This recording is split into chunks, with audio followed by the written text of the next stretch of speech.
Hey guys, welcome back to TechMan. Today, let me show you how to set up Netgear Wifi Extender EX2700. Setting up the Netgear EX2700 Wi-Fi Extender is straightforward and only takes a few minutes. First, plug the extender into a wall outlet close to your computer or router and wait about a minute for the power LED to turn solid green. For the initial setup, avoid using power strips or outlets hidden behind furniture.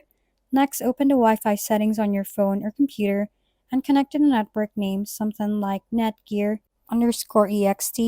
During setup, no password is usually required.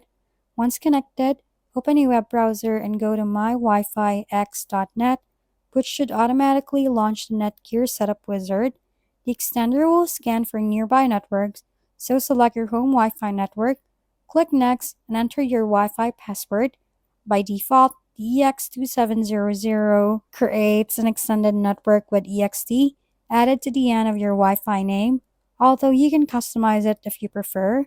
After setup is complete, unplug the extender and move it to a location roughly halfway between your router and the area with weak signal.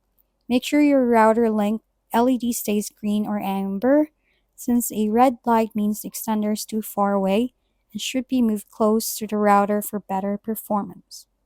If we've been helpful, kindly give us a thumbs up and don't forget to hit the subscribe and bell button for more contents. For any questions and suggestions, comment down below.